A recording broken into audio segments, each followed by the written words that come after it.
In the name of Allah, the Compassionate, the Merciful.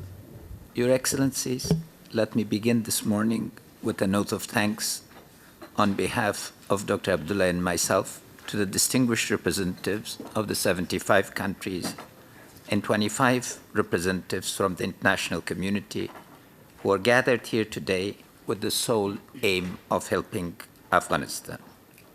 We've come together as a partnership of countries and international organizations, united by a common perspective on the value of democracy and human rights, a shared vision of the great threats towards stability that terrorism poses, the need for leaders to unite in the common cause of respect for international law and sovereignty of states, and the commitment to eradicate poverty and achieve the social development goals.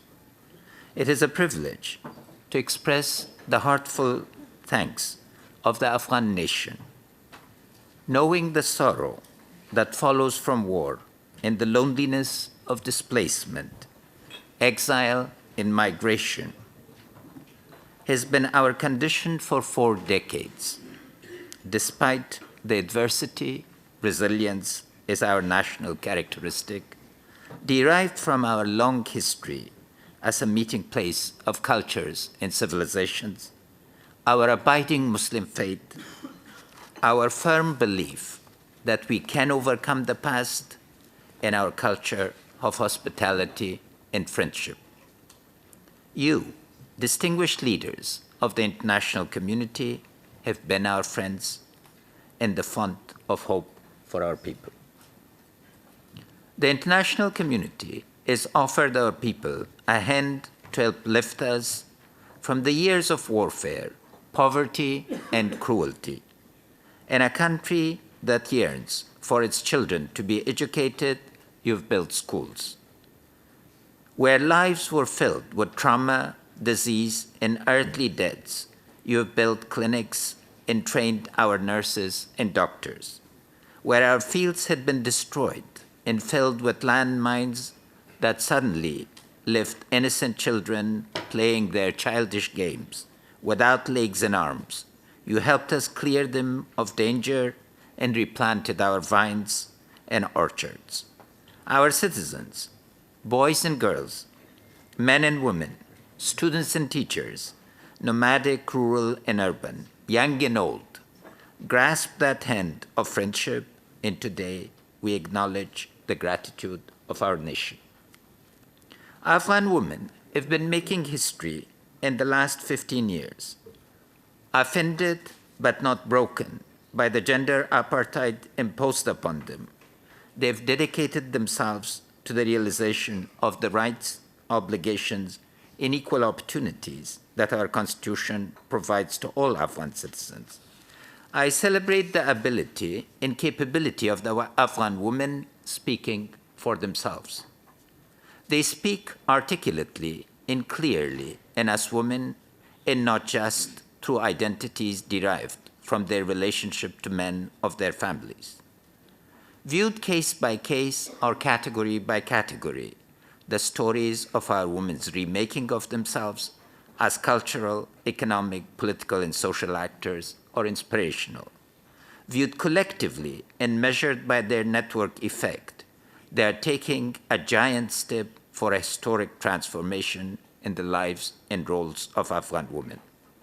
Supporting the emerging platform for sustained change requires focused attention, resources, and political will. For every life changed, unfortunately, 10 or more remain at risk. If you look into what women farmers have done with around $40 to become the breadwinners of their families, and hear them speak with the dignity that economic empowerment brings with it, you cannot but believe that Afghan women will be guardians of the democratic values enshrined in our Constitution. I hope that their First Lady's partnership with their President can serve as a demonstration that strength lies in mutual respect and commitment. I am proud to acknowledge my continuous debt of gratitude to Rula for subjecting my ideas of reform to the rigorous logic of whether it meets the test of putting people first, particularly the excluded, the displaced, the poor, and the neglected. The First Lady and I express our deepest thanks to the women and men in your countries, particularly in the executive and legislative branches, for your advocacy and support for expanding and sustaining the gains of Afghan women. For empowered women, the theme of yesterday's session, or indeed, the key to a prosperous Afghanistan. Our inspiration comes from Bibi Khadija, the employer and then the wife of the Prophet, peace be upon him, who was one of the most prominent merchants of Arabia. The youth and the poor, the two other numerical majorities of our people, are also feeling the impact of your support. As Minister of Finance in 2002, I literally searched for months for a capable leader or manager. As President, I'm fortunate to be flooded with CVs of capable Afghan men and women who combine education, experience, and commitment. In reading several hundred proposals from candidates for mayors of municipalities, I was struck by the evidence of a generational change in our capabilities and skill for leadership and management. Thanks to your investment, we now have the 5,000 to 10,000 capable people who can staff and drive the reforms and projects that our electorate has mandated their government of national unity to deliver. On behalf of the young generation of Afghan men and women who are going to bring us stability and prosperity, Dr. Abdullah and I thank you for opening up the opportunities offered to them. Poverty is our enduring challenge, as 39% of our people live below $1.35. That means 1 to 2 meals a day and low probability of their children ever attending school. Nonetheless, the 61% that live above the poverty line and can eat 3 meals a day and send their children to school owe their changed lives to your generous assistance. For in 2001, after 5 years of drought and the cruelty of the Taliban, we were facing social collapse in the face. I thank you for your generous new pledges on behalf of our poor, as we are going to be relentlessly focusing on reduction and elimination of poverty as our central task. Some months ago, I presided over the graduation ceremony of cadets from our security academy, where 549 officers, 13 of them girls, graduated. These young people, the creme de la creme of our youth, exemplify our national will in defense of our country. Your investment in our security and defense forces since 2002 has given us a capability that can lead and manage the war against terrorism, criminality, and instability. Your generous commitments in the Warsaw Conference have assured our people that their volunteer sons and daughters in the security and defense forces will have the training, enablers, and assistance to defend the independence and sovereignty of our country. I thank President Obama for his historic decision to support our quest for freedom and democracy, and all the leaders, Chancellor Merkel, Prime Minister Renzi, Prime Minister Cameron, President Erdogan, the leaders of the 4 framework nations, and all other governments and people of all countries that are supporting the Resolute Support Mission to advise, train, and assist our forces. Your commitment, however, has been much more significant than spending of treasure. Your sons and daughters have fought shoulder to shoulder with us, making the deepest of sacrifices in the cause of our freedom. On behalf of the Afghan people and our security and defense forces, I would like to request a moment of silence in the honor of the fallen heroes from your countries and ours.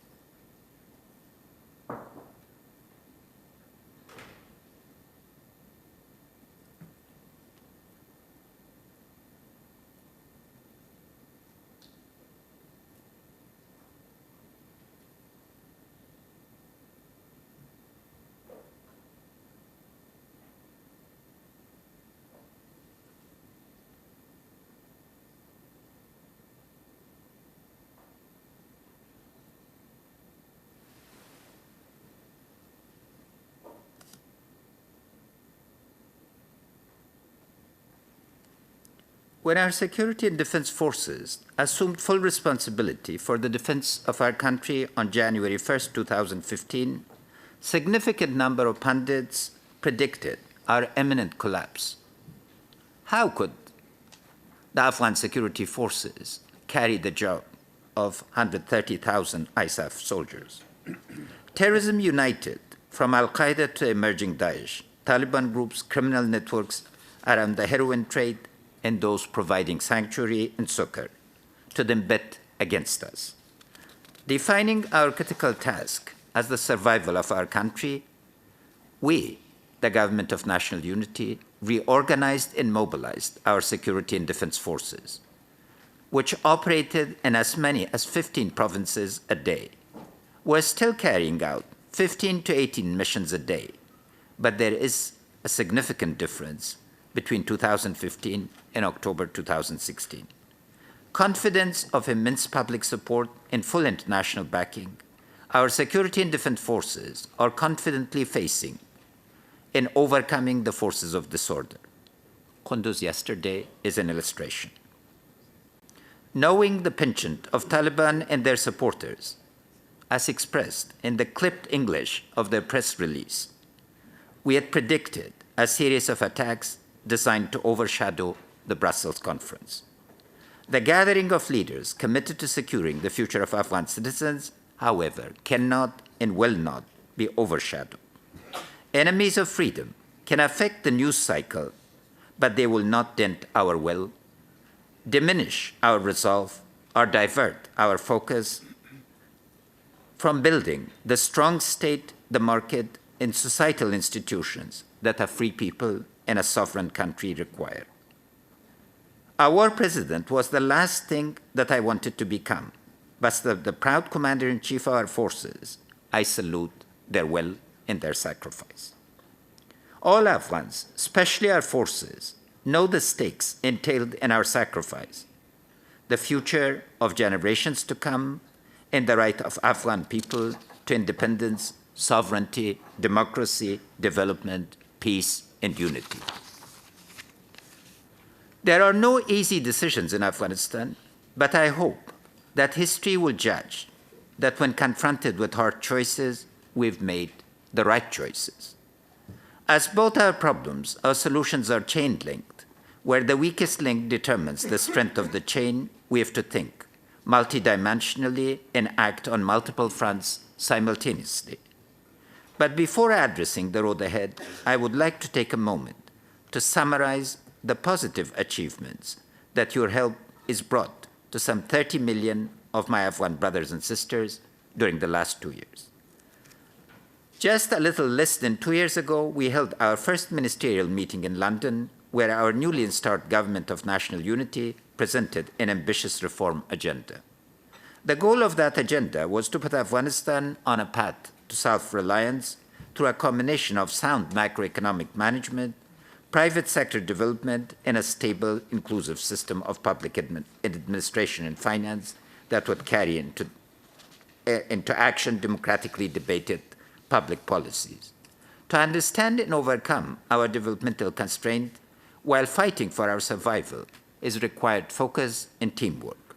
I therefore hope that our challenges should not obscure the accomplishments of our government and the commitment of the Afghan people to move forward.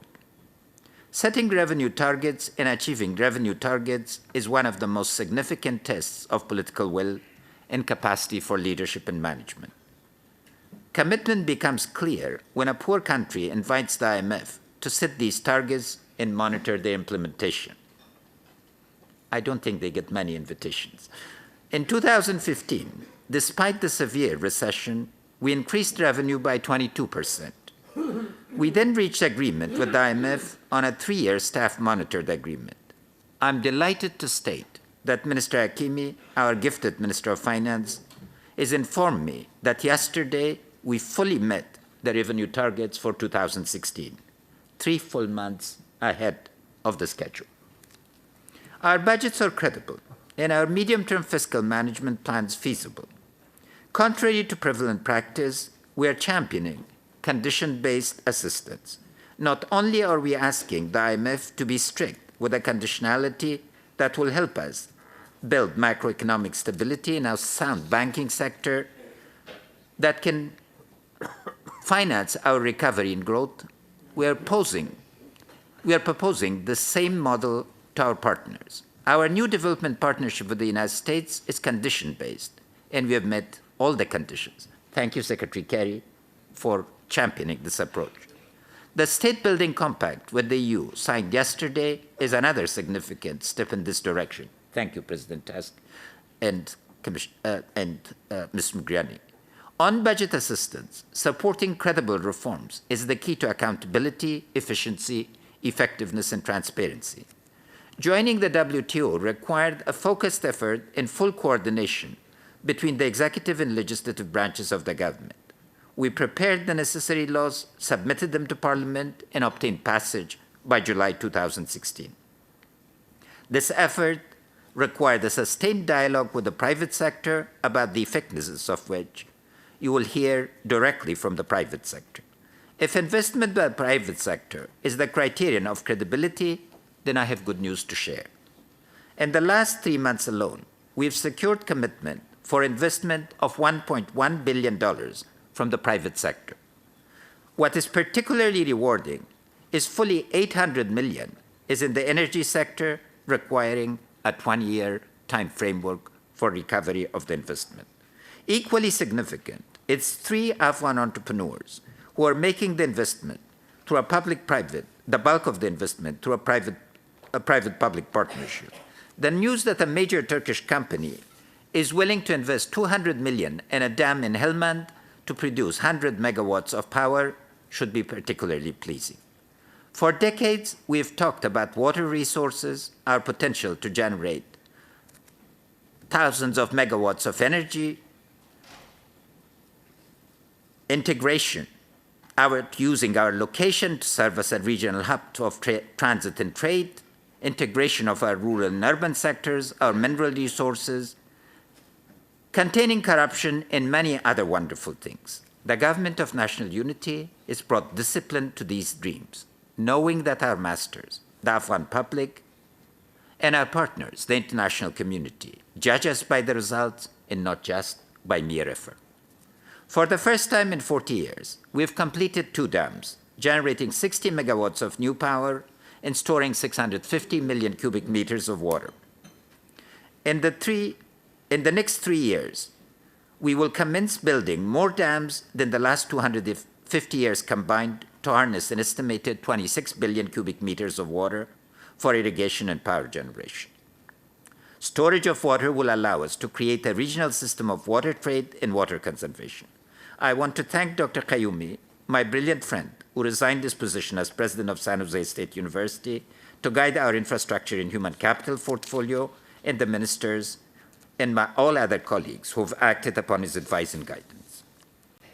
On energy and infrastructure, we have turned 10 years of talk into action through agreements, groundbreaking ceremonies, CASA 1000, TAPI and Chabahar are in the process of realization, to be followed by multiple efforts in connectivity in the future.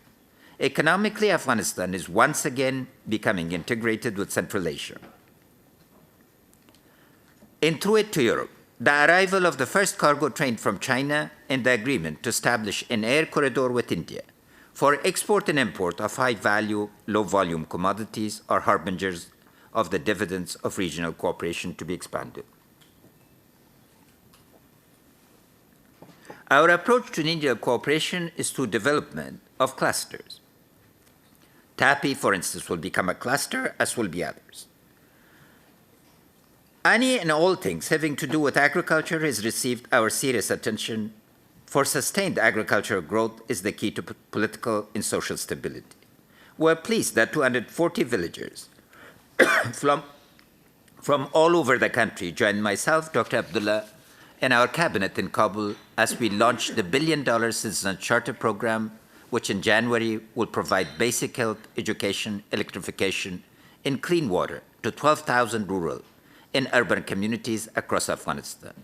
And what touches my heart was when those 250 villagers stood up and told us, the government, that the 2 targets for their half of the Citizen Charter contract were to ensure that every penny is accounted for and that within 4 years, they will make sure that 50% of their village council members will be women.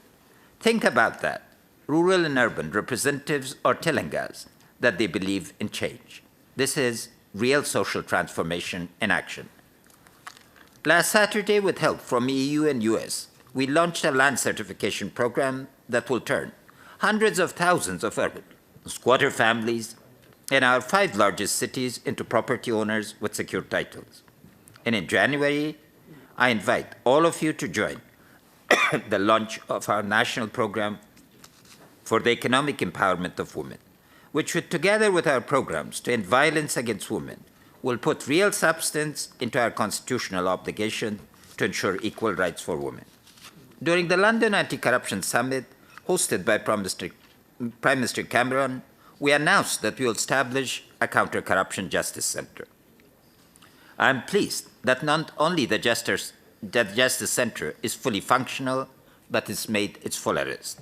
A senior official in the Ministry of Interior who was asking for $150,000 bribe was caught red-handed and will be publicly tried.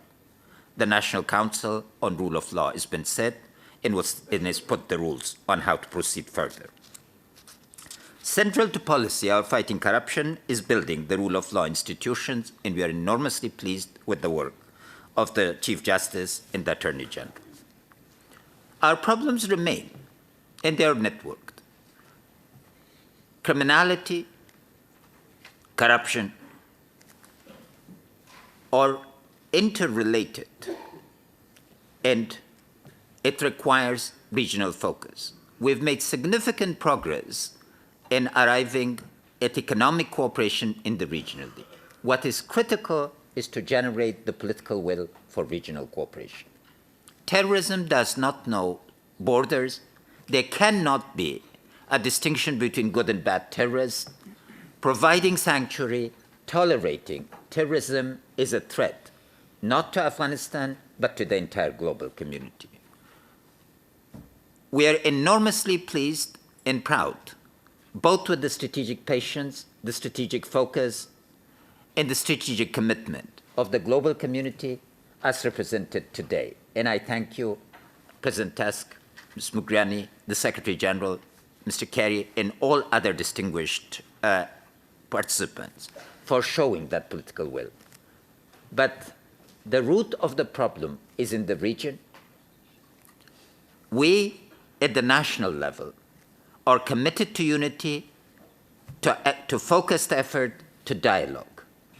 We made the peace deal, recent peace deal, from within our public consensus, not outside it.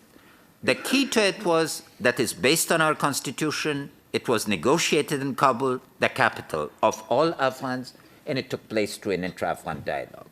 Afghans can make peace. We will make peace. We are committed to constructive politics, not destructive politics. We are committed to a politics of imagination, a politics of inclusion, a politics where every Afghan, as the Constitution specifies, is equal to another Afghan. The largest task is the poverty in the region, and were the political will and focus in the region generated to define poverty and terrorism as our 2 central challenges, I'm confident that we will overcome. Terrorism is not a short-term phenomenon. Unfortunately, if the previous 4 waves of terrorism are an indicator, it's a medium-term phenomenon. We need to join our forces, keep our focus, and move together. Afghans have the ability, given our culture of resilience, to overcome. We need the hands of friendship to believe and conclude that 40 years of suffering of a dignified nation that has never posed a threat to any of its neighbors and has always welcomed the international community with open arms is enough. Thank you for the statement of support. Thank you for this magnificent gathering, and we shall succeed.